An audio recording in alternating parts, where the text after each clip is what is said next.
नमस्कार दोस्तों, स्वागत है आपका मास्टर जी अकेडमी के ऑनलाइन प्लेटफॉर्म पर। दोस्तों आज मैथमेटिक्स का एक बहुत ही इंपॉर्टेंट टॉपिक मैं आप लोगों के लिए लेके आया हूं और वो है हमारा नंबर्स का। दोस्तों यहाँ पे आप लोगों के सामने बहुत सारे नंबर्स लिखे हुए हैं, तो इन नंबर्स के बारे में आज हम जानने वाले हैं। एक बार दिखा देता हूँ मैं कौन कौन से नंबर यहाँ पे लिखे हुए हैं। देखिए सबसे पहले देखिए तो यहाँ पे लिखा हुआ है नेचुरल नंबर, यानी प्राकृत संख्या कौन कौन सी होती है ये हम लोगों को पता होना चाहिए। दोस्तों मैथमेटिक्स की ना स्टार्टिंग करने से या कोई भी टॉपिक स्टार्ट करने से पहले ना हम लोगों को नंबर्स के बारे में पता होना चाहिए, तभी आप लोग मैथमेटिक्स को कर सकते हैं।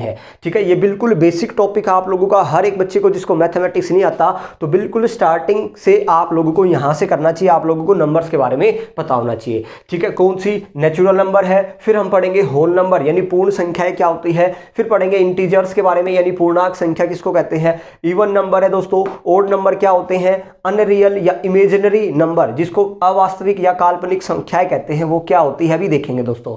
रियल नंबर के बारे में जानेंगे, वह इरेशनल नंबर क्या होते हैं यानी अप्रिमेय संख्याएं क्या होती है, रैशनल नंबर यानी परिमेय संख्याएं क्या होती है।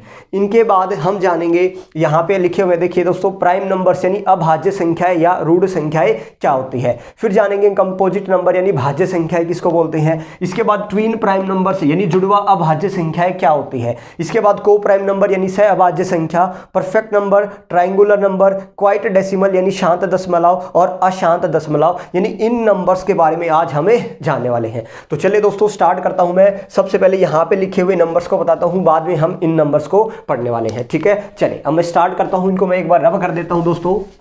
चलें, आप लोगों के सामने यहाँ पे कुछ नंबर्स लिखे गए हैं, इन नंबर्स को पहले हम जान लेते हैं। ठीक है, चलें सबसे पहले लिखिए दोस्तों, यहाँ पे लिखा हुआ है नेचुरल नंबर यानी प्राकृत संख्या। भाई प्राकृत संख्या क्या होती है, अब हम लोगों को यही पढ़ना है दोस्तों।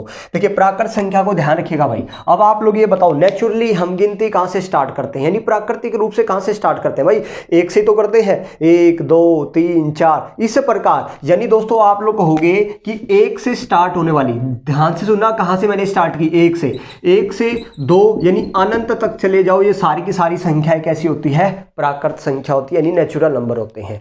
क्या आप लोगों को समझ आया दोस्तों। एक बात ध्यान रखिएगा, प्राकृत संख्या 1 से स्टार्ट होती है और अनंत तक चलती है। भाई कहां तक ही ले जाओ, वे सारी कैसे नंबर है, नेचुरल नंबर।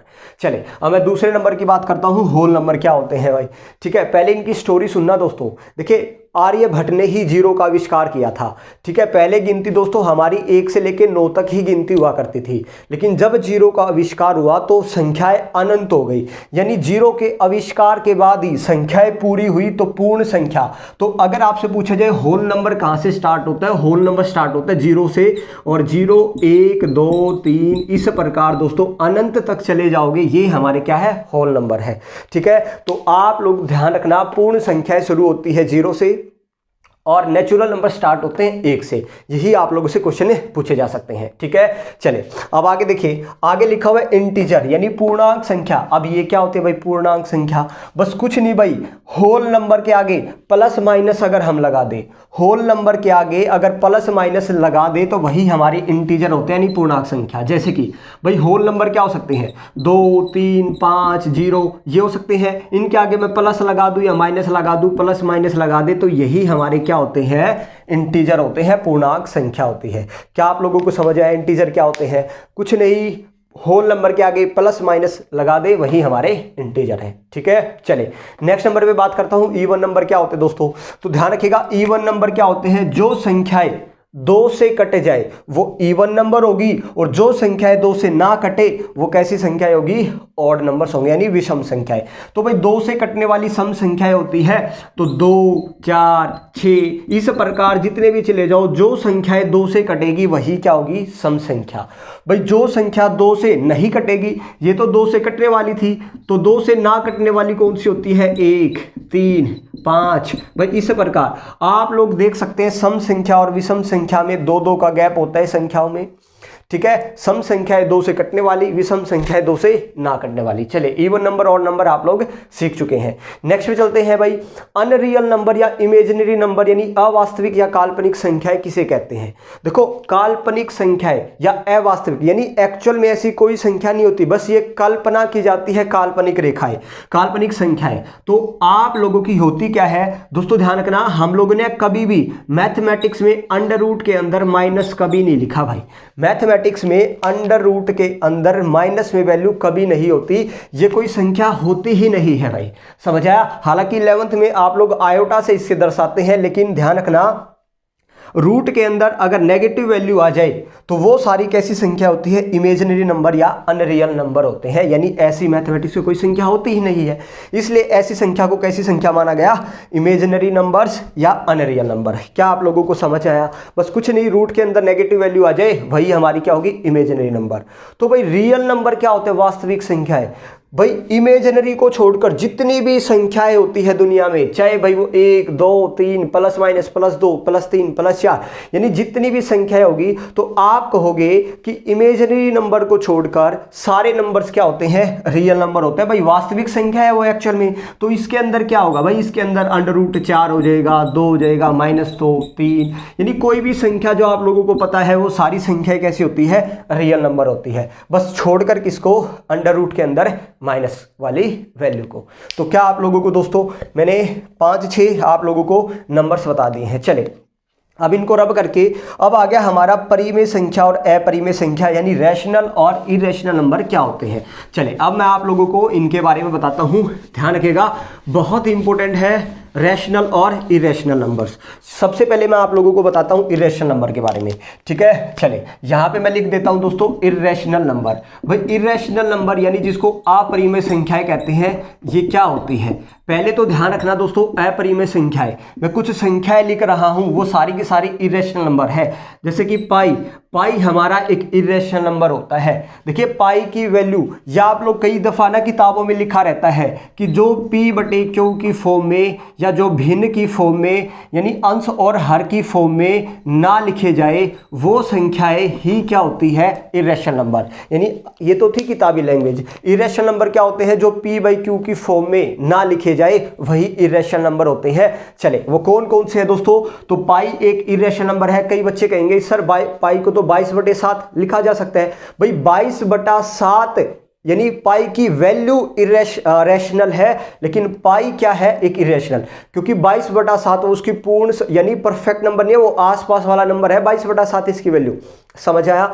आप लोगों को बस समझना है इरेशनल नंबर कौन कौन से होते हैं। एक होता है पाई, ठीक है। एक दोस्तों एक शब्द होता है ई, जिस प्रकार पाई की लगभग वैल्यू हम लिखते ना 3.14 या 22/7, पाई की ये वैल्यूज होती है दोस्तों, हम आगे पढ़ेंगे। ये आसपास वाली वैल्यू होती है, ये पूरी तरह परफेक्ट वैल्यू नहीं है ये पाई की, समझ आया। इसी प्रकार एक ई होता है, ये हम मैथमेटिक्स आगे पढ़ेंगे, इसकी वैल्यू होती है 2.71828, ठीक है। ये वैल्यू होती है ई की। चले ये भी हम बाद में पढ़ेंगे, तो आप लोग समझना पाई एक इरेशनल नंबर है, ई भी एक इरेशनल नंबर है। इसके अलावा दोस्तों ध्यान रखना, अगर कोई अशांत दशमलव है, अशांत दशमलव कैसे, चले मैं यहीं पे लिख देता हूं। अगर पॉइंट के बाद कोई संख्या अनलिमिटेड टाइम तक जाए, जैसे 7 5 8, इसके बाद मैंने डॉट लगा दिया, भैया आपको पता है ये संख्या कभी खत्म नहीं होगी, तो ऐसी संख्याएं भी क्या होती है, इरेशनल नंबर होती है। या इसके अलावा ये 4 संख्याएं बताई मैंने, पाई, ई, और इसको बोला जाता है ऐसी दशमलव के बाद अनंत तक जाने वाली संख्याएं भी कैसी होती है, इरेशनल नंबर होती है। और इसके अलावा दोस्तों अंडर रूट के अंदर, यानी जो ऐसी संख्या है जिसका परफेक्ट नंबर नहीं बनता। फॉर एग्जाम्पल भाई अंडर रूट 16 होता तो इसको हम 4 लिख सकते थे, क्या लिख सकते थे, 4, लेकिन अंडर रूट 16 अब कैसा नंबर है, रैशनल नंबर। तो आप कहोगे ऐसा रूट के अंदर ऐसी वैल्यू जिसका आप लोग स्क्वायर रूट ना कर पाओ, जिसका हमें भाई स्क्वायर रूट ना कर पाए, वो अंडर रूट के अंदर वैल्यू भी कैसी होती है, इरेशनल नंबर्स होते हैं, समझ आया। तो ये 4 वैल्यूज ध्यान रखना। भाई पाई एक इरेशनल नंबर है, यानी अपरिमेय संख्या है, ई भी एक अपरिमेय संख्या है। भाई दशमलव के बाद अनंत तक जाने वाली संख्याएं भी क्या है, अपरिमेय संख्याएं है। अंडर रूट के अंदर ऐसी वैल्यू जिसका स्क्वायर रूट ना किया जा सके, इस प्रकार ना किया जा सके, ये अगर पूछा जाए कैसी वैल्यू, तो ये कहोगे आप एक रैशनल नंबर है, यानी परिमेय संख्या है। क्या आप लोगों को समझ आया दोस्तों। एक बात और ध्यान रखिएगा, यहां पे अगर यहां पे मैंने पॉइंट वाली वैल्यूज आप लोगों को बताई, अगर ये वैल्यूज ना यहां पे ध्यान रखना दशमलव के बाद भाई अलग अलग संख्या आने वाली, जैसे अगर मैं लिखता हूं 1.777 अनलिमिटेड टाइम्स तक, और ये पूछता ये वैल्यू कैसी है, तो भाई ये वैल्यू रैशनल नंबर है, यानी परिमेय संख्या है। क्यों?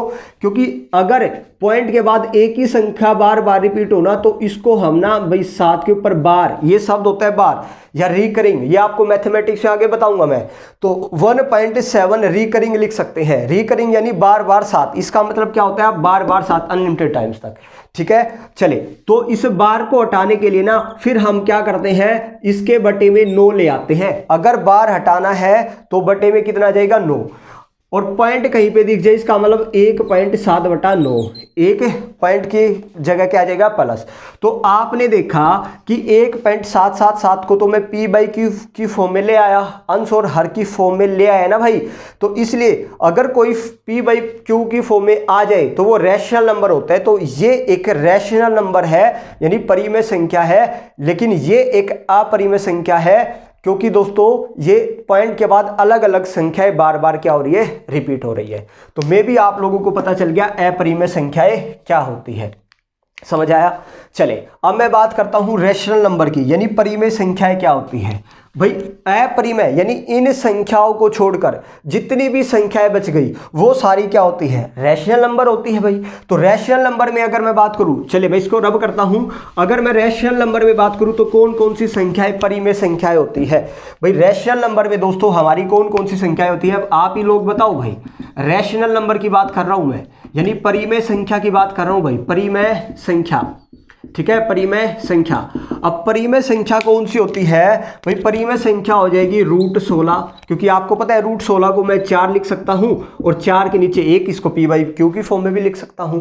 यानी जिसका स्क्वायर रूट हो जाए तो वो तो हमने क्या कहा था? वो तो रैशनल नंबर होता है। चले इसके अलावा 1.333, एक ही संख्या अगर पॉइंट के बाद बार बार रिपीट हो तो ये भी कैसा नंबर होता है? रैशनल नंबर होता है, क्योंकि इस संख्या को हम p/q की फॉर्म में ला सकते हैं। ठीक है, या इनके अलावा कोई भी नंबर दिख जाए, अब आप लोगों को 16 हो गया, 4, -4, ये सारे 2/5, 5/4। ठीक है, क्योंकि इनको p/q की फॉर्म में मैंने लिख दिया। तो जिनको p/q की फॉर्म में लिखा जा सकता है वो रैशनल नंबर होता है। ये हो गई किताबी लैंग्वेज भाई। और वैसे मैंने बता दिया कौन कौन सी संख्याएं रैशनल नंबर होती है। तो क्या आप लोगों को समझ आया दोस्तों? चले अब तक हमने इन नंबर्स के बारे में जान लिया। अब जानते हैं हमारे नेक्स्ट नंबर्स के बारे में। अब बात करते हैं दोस्तों हमारा प्राइम नंबर्स और कंपोजिट नंबर्स के बारे में, यानी भाज्य संख्या और अभाज्य संख्याएं क्या होती है। सॉरी, कंपोजिट नंबर का मतलब है भाज्य संख्याएं और प्राइम नंबर्स का मतलब है अभाज्य संख्याएं क्या होती है। चले अब देखिए यहाँ पे वो बात ध्यान रखें दोस्तों। सबसे पहले मैं अभाज्य संख्या की बात करता हूँ। अभाज्य संख्याएं वो होती है जिसके ना भाई कम से कम या ज्यादा से ज्यादा 2 ही फैक्टर हो। फैक्टर का मतलब गुणनखंड यानी काटने वाले, यानी जो अपने आप से कटता हो और 1 से कटता हो। भैया आप लोगों को पता है हर एक संख्या के 2 फैक्टर तो होते ही है, या तो वो खुद और या 1। जैसे कि फॉर एग्जांपल ये देखो भाई, अब समझाते हैं। जैसे मैंने लिखा 2, अब ये बताओ 2 को कौन कौन काटता है? 2 को या तो भाई 1 काटेगा या 2 को स्वयं 2 ही काटेगा भाई, है ना। 2 को काटने वाले या तो 1 है या 2 है। तो मैंने कहा जिसके कम से कम भी और ज्यादा से ज्यादा भी 2 फैक्टर हो भाई, मैक्सिमम भी 2 ही फैक्टर होने चाहिए, कम से कम भी 2 ही फैक्टर होने चाहिए, वही संख्या क्या होती है? अभाज्य संख्या होती है। गुणनखंड होता है, इन्हीं को गुणनखंड कहा जाता है, फैक्टर्स यानी काटने वाले संख्या को ही फैक्टर्स कहा जाता है। अब ये बताओ मैंने 3 लिखा भाई, जैसे कि अब 3 को काटने वाले बताओ कौन कौन है भाई? 3 को 1 भी काटता है और 3 को 3 भी काटता है। क्या 3 को और कोई संख्या काटती है? नहीं काटती। तो 3 के कितने काटने वाले हैं? 1 और 2। तो जिसके कम से कम या ज्यादा से ज्यादा 2 फैक्टर हो ना, 2 काटने वाले, वही हमारी संख्या क्या होती है? अभाज्य संख्या होती है। अब ये बताओ, जैसे मैंने लिख दिया 4, मैंने लिखा 4 भाई, 4 को काटने वाले कौन कौन है? अब ये बताओ भाई, 4 को 1 भी काटता है, 4 को 4 भी काटेगा, इसके अलावा 4 को 2 भी काटता है। कौन काटता है? 2 भी। तो इसके काटने वाले कितने हो गए भाई? 1 भी काटेगा, 2 भी, 4 भी। तो इसके काटने वाले उसकी संख्या कितनी हो गई? 3। अब बताओ भाई, कम से कम या ज्यादा से ज्यादा 2 ही फैक्टर होने चाहिए, तो इसके तो 3 फैक्टर है। तो क्या ये भाई अभाज्य संख्या है? नहीं भाई। तो ध्यान रखना 4 क्या है भाई? 4 एक भाज्य संख्या है भाई, जिसके ना मैंने लिखा जिसके कम से कम 3 फैक्टर हो, ज्यादा तो कितने भी हो भाई, जिसके कम से कम 3 फैक्टर हो 4 के, अब देखो 4 को 1 भी काटता है, 4 को 2 भी काटता है, 4 को 4 भी काटता है, तो इसके कितने फैक्टर हो गए 3। तो कम से कम कितने फैक्टर हो गए 3। तो वही संख्या क्या होती है, भाज्य संख्या, कंपोजिट नंबर्स। तो मे भी आप लोग सीख चुके हैं क्या भाज्य होती है और क्या अभाज्य होती है। यहां पे अगर मैं अभाज्य संख्याओं की बात करूं तो कौन कौन सी अभाज्य संख्या होती है, तो दोस्तों 2 होती है, 3 होती है, 5 होती है, 7 को भी 1 और 7 काटेगा, 11 को भी 1 और 11 काटेगा, 13 को भी 1 और 13 काटेगा। इस प्रकार कितनी भी संख्याएं लिख सकती है। ये मैंने वो संख्याएं लिखी है जो 1 से कटती है और खुद इन्हीं से कटती है भाई, ठीक है। तभी तो उसके कितने फैक्टर होंगे, 2 फैक्टर होते हैं। वही हमारी क्या होती है, अभाज्य संख्या होती है। क्या आपको समझ आया। एक बात ध्यान रखिएगा, यहां से एक फैक्ट आप लोगों से पूछा जाता है दोस्तों। अब ये फैक्ट आप लोगों को याद ही रखना है, ठीक है। ये हमको याद ही रखना होता है कि भाई 1 से लेकर 100 तक की अगर गिनती करें तो 1 से 100 तक की गिनती में कितने प्राइम नंबर्स आते हैं, तो 25 प्राइम नंबर होते हैं 1 से लेकर 100 तक। भाई ये आंकड़ा याद रखना, बस हम लोगों को याद ही रखना पड़ता है कि 1 से 100 तक की गिनती में कितने अभाज्य संख्याएं हैं, 25, ठीक है। 1 से अगर 50 तक की बात करूं ना तो 15 प्राइम नंबर है भाई। कितने प्राइम नंबर, 15 भाज्य संख्याएं आती है। और 50 से लेकर 100 तक की संख्याओं की बात करूं ना तो भाई ये बताओ टोटल में है 25, 1 से 50 तक है 15, तो बाकी बची 50 से 100 तक की संख्या में केवल कितनी प्राइम नंबर है, 10 प्राइम नंबर है। ये आप लोगों को ध्यान रखना है। भाज्य संख्याएं, अभाज्य संख्या कितनी है भाई, 10 अभाज्य संख्या है, 15 भाज्य संख्या 1 से 50 में, 1 से 100 में कितनी अभाज्य संख्या है, 25। क्या आपको समझ आया दोस्तों, अच्छी प्रकार से समझ चुके हैं आप लोग। नंबर को सीखते जाओ, बस मैंने क्या कहा, ठीक है। चले अब मैं बात करता हूं दोस्तों कंपोजिट नंबर की, भाज्य संख्या की। तो हमने बात की जिसके कम से कम कितने फैक्टर हो, 3 फैक्टर हो भाई, ये आप लोगों को पता चल गया भाई। अब ये बताओ 6 है भाई, 6 लिखा मैंने। अब इसको काटने वाला 1 भी है, इसको काटने वाला 2 भी है, इसको काटने वाला 3 भी है, इसको काटने वाला 6 भी है भाई। कम से कम 3 फैक्टर तो है ना, ज्यादा कितने भी हो तो जिस कम से कम 3 फैक्टर हो वो कैसी संख्या होती है, कंपोजिट नंबर। तो 6 भी कैसा नंबर है, कंपोजिट नंबर। तो मैं अब अगर कंपोजिट नंबर की संख्या लिखूं तो 4 आता है, 6 आता है, 8 आता है, 9 आता है। इस प्रकार कितनी भी संख्याएं आप लिख सकते हैं, वो कंपोजिट नंबर यानी भाज्य संख्याएं होती है। क्या आपको समझ आया भाई। नोट में एक बात ध्यान रखिएगा, अगर मैं आपसे पूछूं सबसे छोटी भाज्य संख्या, भाई सबसे छोटी भाज्य संख्या कौन सी होती है, 4। 4 जो है सबसे छोटी कंपोजिट नंबर है, क्योंकि एक, हाँ भाई और ध्यान रखिएगा, नोट में एक बात और लिख लेना, नोट में एक बात, एक जो होता है ना, एक ना तो भाई भाज्य है, ना तो वो भाज्य है यानी कंपोजिट नंबर, और ना ही वो प्राइम नंबर है यानी अभाज्य है। अब ये बताओ मेरे को, अगर मैंने 1 लिखा भाई, 1 को काटने वाले कौन कौन है, 1 को काटने वाला 1 ही है खुद, और कोई है, और कोई नहीं है भाई। 1 को काटने वाला 1 ही तो है बस भाई, और कोई अलग है भाई। तो जिसके कम से कम 2 फैक्टर होते थे, ज्यादा से ज्यादा 2 फैक्टर, वही तो प्राइम नंबर होता था भाई। इसको काटने वाला तो 1 ही है, तो ये ना तो भाई प्राइम नंबर है। प्राइम नंबर क्यों नहीं है, आप लोग समझ चुके हैं क्यों अभाज्य संख्या नहीं है, एक समझ गए ना आप, क्योंकि अभाज्य संख्या के लिए कम से कम या ज्यादा ज्यादा 2 फैक्टर होने जरूरी है। चले, और कम से कम 3 फैक्टर होने जरूरी किसके लिए, भाज्य के लिए। इसलिए 1 ना तो कंपोजिट नंबर है और ना ही प्राइम नंबर है। समझ आया। चले यहां पे आइएगा, अगर मैं यहां पे 2 बातें और ध्यान रखना, नोट में NOTE लगा के भाई, नोट सबसे छोटी प्राइम नंबर अगर पूछूं ना मैं, सबसे छोटा प्राइम नंबर कौन है, 2। सबसे स्मॉलेस्ट प्राइम नंबर कौन है, 2। और एकमात्र संख्या है 2 जो इवन नंबर है। आपसे पूछा जाएगा वह प्राइम नंबर बताओ, वह अभाज्य संख्या बताओ जो सम संख्या भी है। तो 2 एकमात्र ऐसी सम संख्या है, अदरवाइज देखोगे ना आप सारी की सारी प्राइम नंबर से विषम संख्याएं होती है। तो 2 पहली या सबसे छोटी या एकमात्र सम संख्या 2 है जो प्राइम नंबर है। ये 3 तरह के क्वेश्चन आएंगे, मैं बता देता हूं कौन सा। आपसे पूछा जाए सबसे छोटी अभाज्य संख्या 2 है भाई, सबसे वो सम संख्या जो प्राइम नंबर है तो वो भी क्या आएगा, 2 है। क्या आप लोगों को समझ आया। तो तमाम चीजें आप लोग सीख चुके हैं भाई, प्राइम नंबर और कंपोजिट नंबर को अच्छे से क्या होता है। चले अब नेक्स्ट बात करते हैं। अब आपके सामने दोस्तों ट्विन प्राइम नंबर्स और सह अभाज्य संख्या यानी को प्राइम नंबर्स क्या होते हैं। चले अब इनको देखते हैं। सबसे पहले यहाँ पे लिखा हुआ है ट्विन प्राइम नंबर, ये क्या होते हैं? जुड़वा अभाज्य संख्या किनको कहा जाता है? दोस्तों ध्यान रखिए, वे दो अभाज्य संख्याएं जिनके बीच अंतर कितने का हो? 2 का। अब ये लिखा क्या है? फॉर एग्जाम्पल यहाँ पे देखिए भाई A B C और D मैंने ऑप्शन लिखा, भाई ये दो संख्याएं हैं दोनों में, 4 ऑप्शन में।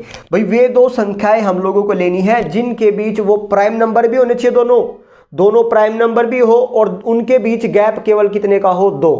तो अभी तो उनको ट्विन्स प्राइम नंबर्स कहते हैं। भाई 3 और 7 दोनों प्राइम नंबर तो है, एक शर्त भाई क्लियर है, लेकिन क्या इनके बीच गैप 2 का है? नहीं। तो ये भाई हमारे को प्राइम नंबर नहीं है। आगे देखिए भाई 7 और 9 ये दोनों, ये तो प्राइम नंबर है लेकिन 9 तो प्राइम नंबर नहीं है भाई, ये तो शर्त वैसे ही हट गई। यानी वे दो नंबर प्राइम नंबर भी हो प्लस में उनके बीच गैप कितने का हो? 2 का, तो वही ट्विन्स प्राइम नंबर कहलाते हैं। अगला ऑप्शन देखिए 11 क्या प्राइम नंबर है? हाँ। 13 प्राइम नंबर है? हाँ। पहली शर्त पूरी है। अब देखो क्या इनके बीच अंतर 2 का है? हाँ भाई, तो आंसर यही आएगा भाई 11 और 13 ही ट्विन्स प्राइम नंबर है इनके बीच। क्या आप लोगों को समझ आया? तो ट्विन्स प्राइम नंबर जुड़वा अभाज्य संख्या क्या होती है भाई? वे दो अभाज्य संख्याएं यानी दोनों अभाज्य होनी चाहिए, क्योंकि नाम से ही पता चल रहा है अभाज्य, जिनके बीच अंतर कितने का हो? 2 का, वही क्या कहलाती है? Twins prime number.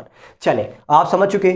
अब यहां पे लिखा हुआ को प्राइम नंबर्स क्या होते हैं? सह अभाज्य संख्या। भाई यहां पे ना हम लोगों को प्राइम से कोई लेना देना नहीं है, यहां पे प्राइम से लेना देना था कि वो दोनों संख्याएं भाज्य संख्याएं होनी जरूरी थी भाई, अभाज्य संख्याएं, लेकिन यहां पे प्राइम से कोई लेना देना नहीं है। सिंपल सा अगर मैं शॉर्ट फॉर्म में बताऊं को प्राइम नंबर्स क्या होते हैं, सह अभाज्य संख्या क्या होती है? वे दो संख्याएं जो केवल 1 से कटे, वे दो संख्याएं जो केवल जिनको काटने वाला केवल 1 हो। यहां पे देखिए 6 और 9 भाई किससे कटते हैं? आपको पता है ये तो 3 से दोनों कट जाएंगे, 3 दूनी 6, 3 तिया 9, तो ये तो 3 से कटते हैं, तो ये हमारा को प्राइम नंबर नहीं है। भाई 7 और 14 7 से कटते हैं, ये भी को प्राइम नंबर नहीं है। भाई 15 और 17 इनको काटने वाला सिर्फ एक ही है, इन दोनों नंबर को काटने वाला एक ही है, तो यही हमारा नंबर है को प्राइम नंबर्स। यानी वे दो संख्याएं जिनको काटने वाला सिर्फ क्या हो? एक ही हो, या कह सकते हैं जिनका HCF को कोई भी मान सकते हैं, किसी भी प्रकार आप लोग कह सकते हैं। भाई हालांकि 15 एक प्राइम नंबर नहीं था, 15 तो एक कंपोजिट नंबर है, भाज्य संख्या है। यहां पे आपने देखा दोनों संख्याएं अभाज्य होनी चाहिए थी। यहां पे भाज्य हो अभाज्य हो हमको कोई लेना देना नहीं है भाई, यहां पे वो नंबर प्राइम नंबर हो या कंपोजिट नंबर हमको कोई लेना देना नहीं। को प्राइम नंबर क्या होते हैं? बस हमने देखा वे दो संख्याएं जिनको काटने वाला सिर्फ कौन हो? एक हो। तो मे भी आप लोग दोनों नंबर को सीख चुके हैं। चले दोस्तों अब बात करते हैं कि परफेक्ट नंबर और ट्राइंगुलर नंबर क्या होता है। यानी एक साइड में लिखा हो त्रिभुजाकार संख्या और एक साइड में परिपूर्ण संख्या।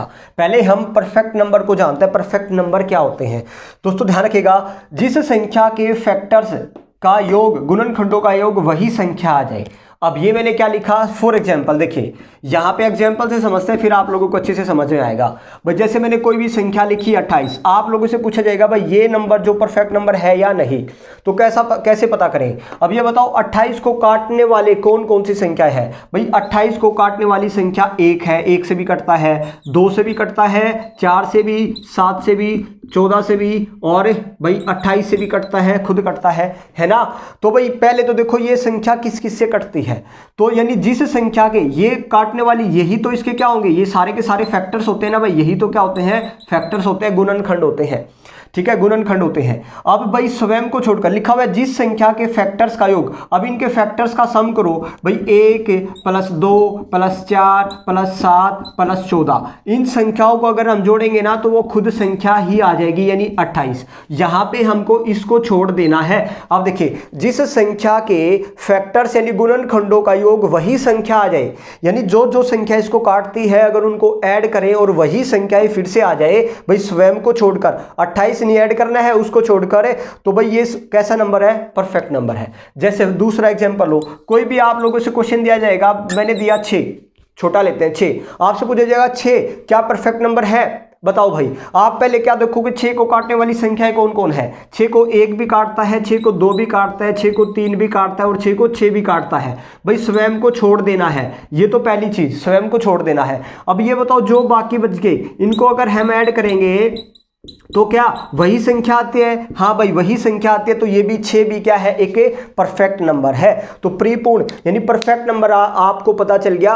परफेक्ट नंबर वो संख्या होती है जिसको काटने वाले यानी फैक्टर्स का अगर योग करें स्वयं को छोड़कर और वही संख्या आ जाए तो वही क्या होती है? परफेक्ट नंबर्स होता है। तो मैंने एग्जांपल बता दिया। तो 28 एक परफेक्ट नंबर है, 6 भी एक परफेक्ट नंबर है। आपसे ऐसे ही कोई भी दिया जाएगा नंबर और पूछा जाएगा क्या ये परफेक्ट नंबर है, तो आपको वही पहले उसका एलसीएम लेना है यानी उसको काटने वाली संख्या देखनी है, फिर उनको ऐड करके देखना है लेकिन स्वयं को हटाकर, उसको हटाकर फिर क्या वो उनका जोड़ वही आ रहा है तो वही आ रहा है तो वो संख्या कैसे है? परफेक्ट नंबर है। तो क्या मेरे ख्याल से समझ चुके हैं आप लोग। चले अब मैं बात करता हूं ट्रायंगुलर नंबर्स क्या होते हैं। त्रिभुजाकार संख्या किसको कहा जाता है दोस्तों? देखिए त्रिभुजाकार संख्या पहले मैं लिख देता हूं क्या होती है। 0 होता है, 1 होता है, 3 होता है और देखिए 0 में पहले 1 ऐड करो, +1 ऐड करो, फिर +2 ऐड करो, फिर +3 ऐड करो, फिर +4 ऐड करो। यानी इस प्रकार अगर आप संख्या ऐड करते जाओगे और जो जो संख्या आती जाएगी वही हमारे कैसे नंबर्स होते हैं? ट्रायंगुलर नंबर होते हैं। जैसे 0 में 1 ऐड किया कितना आ गया? 1, 2 ऐड करो 3, फिर 3 ऐड करो कितना आ गया? 6, 4 ऐड करो 10, 5 ऐड करो 15, 6 ऐड करो 21, 7 ऐड करो 28। यानी ये दोस्तों ये संख्या है ना 0, 1, 3, 6, 10, 15, 21, 28, यही हमारी क्या नंबर होते हैं? यही हमारे क्या होते हैं? Triangular number. अब इनमें से आपको 15 अगर दिया जाता 14 और पूछा जाता क्या 14 एक ट्रायंगुलर नंबर है, तो आप नहीं भाई ये ट्रायंगुलर नंबर नहीं है, क्योंकि ट्रायंगुलर नंबर देखो ना कौन कौन से संख्याएं हैं। तो आप कैसे किया? एक रीजनिंग यानी रीजनिंग आपको पता है ना एक सीरीज बन रही है भाई, उसी सीरीज को फॉलो करो और वही कैसे नंबर होंगे? Triangular number. तो लगातार आने वाली पूर्ण संख्याओं का योग ही क्या होता है? Triangular number. या दूसरा इस प्रकार भी लिख सकते हैं 0, सबसे पहले 0 में 1 ऐड करो कितना आ गया? 1, फिर 0 में फिर से 2 ऐड करो कितना आ गया? 3, फिर क्या करो? फिर 1 ऐड और कर दो, 1 + 2 + 3 कितना आ गया दोस्तों? 6, फिर 0 + 1 + 2 + 3 + 4 करेंगे तो कितना आ गया? 10। तो इस प्रकार जो जो संख्या आती जा रही है, पहले 0 आया, 1 आया, 3 आया, 6 आया, 10 आया, यही संख्या हमारी क्या होती है? ट्रायंगुलर नंबर होती है। आइए दोस्तों ये हमारे लास्ट नंबर बच गई क्वाइट डेसिमल यानी शांत दशमलव क्या होता है और अशांत दशमलव क्या होता है यानी अनक्वाइट नंबर्स क्या होते हैं। ये लास्ट नंबर है दोस्तों हमारे। देखिए सबसे पहले शांत दशमलव की बात करूं मैं तो शांत दशमलव क्या होता है? यानी दशमलव के बाद एक निश्चित संख्या तक जाए। मैंने लिखा 1.324 भाई, इसके आगे तो कुछ नहीं लिखा, तो ये कैसा है भाई? शांत हो गया, शांत दशमलव। जैसे कोई दूसरा लो 1.777 लिया, ठीक है, 8 लिया, ये भी कैसा दशमलव है? शांत दशमलव है। लेकिन दोस्तों अगर मैं डॉट डॉट लगा दूं, जैसे मैंने लिखा 1.777 अनलिमिटेड टाइम्स तक, यानी ये डॉट कभी खत्म ही नहीं हो रहा, तो ये कैसा दशमलव हो गया? अशांत दशमलव यानी अनक्वाइट नंबर्स होते हैं। ठीक है, इसी प्रकार मैंने लिया 2.785, इसी प्रकार फिर से डॉट डॉट लिख दिया, तो ये भी कैसा नंबर हो गया?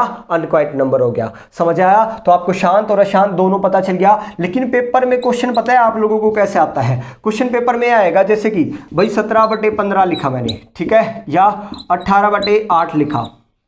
चले कुछ नंबर लिख देता हूं मैंने लिखा 15/25 लिखा, ठीक है, 15 चले मैं लिख देता हूं 25 लिखा, या मैंने लिखा 7/19 लिखा। आप लोगों से अब इससे क्वेश्चन आएगा, ऐसा क्वेश्चन, और पूछा जाएगा इनमें से कौन सा क्वाइट नंबर है और कौन सा अनक्वाइट नंबर है, यानी शांत दशमलव कौन सा है और अशांत दशमलव कौन सा है। अब आप लोग ये बताओ, क्या हम इसको डिवाइड करके देखेंगे? भाई आप डिवाइड करके देखोगे तो 0.785 पता नहीं क्या क्या, ये बहुत बड़ा हो जाएगा शांत और अशांत देखने के लिए।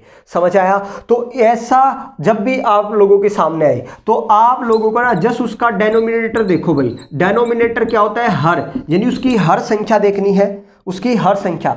अगर वो डेनोमिनेटर में अगर हर संख्या में 2 की पावर n या 5 की पावर n हो ना दोस्तों, 2 की पावर n या 5 की पावर n हो, तो वो कैसा दशमलव होगा? वो शांत दशमलव होगा, यानी वो क्वाइट नंबर होगा, यानी वो आगे जाके रुक जाएगा। 2 की पावर n यानी 2 की पावर 1 रखूंगा तो 2, 2 की पावर n की जगह 2 रखूंगा तो 4, 2 की पावर n 3 रखूंगा तो 8, यानी इनमें से कोई नंबर हो नीचे, या 5 की पावर n यानी 1 रखूंगा या तो 5 हो नीचे, या 5 की पावर 2 यानी 10 हो नीचे, या 5 की पावर 3 25 हो नीचे, या 125 हो, यानी इनमें से अगर कोई नंबर आ जाए ना नीचे तो फिर तो वो पूरा पूरा डिवाइड होगा, पूरा डिवाइड हो जाएगा तो वो कैसा दशमलव होगा, शांत। अब ये बताओ इनमें से भाई 8, इसको देखो ये 2 की पावर 3 है ना भाई, तो ये कैसा दशमलव होगा, ये शांत दशमलव होगा। ये देखिए भाई 5 की पावर कितनी है, 2 है, तो ये भी कैसा दशमलव है, शांत दशमलव। भाई ये अशांत होगा, ये भी कैसा दशमलव होगा, अशांत दशमलव होगा। क्या आप लोगों को समझ में आया क्वाइट और अनक्वाइट डेसिमल क्या होते हैं? तो दोस्तों ये था हमारा एक नंबर्स का टॉपिक। होप सो आप लोगों ने एंजॉय किया होगा इस सेशन को। और दोस्तों जो भी कोई टॉपिक करना है आप लोग कमेंट बॉक्स में उस टॉपिक का नाम लिखो, वही टॉपिक आप लोगों के लिए हम बिल्कुल आसान वे में और एक ट्रिकी वे में आप लोगों के लाएंगे। ठीक है, तो आज के लिए इतना ही दोस्तों, बने रहिएगा और जय हिंद जय भारत।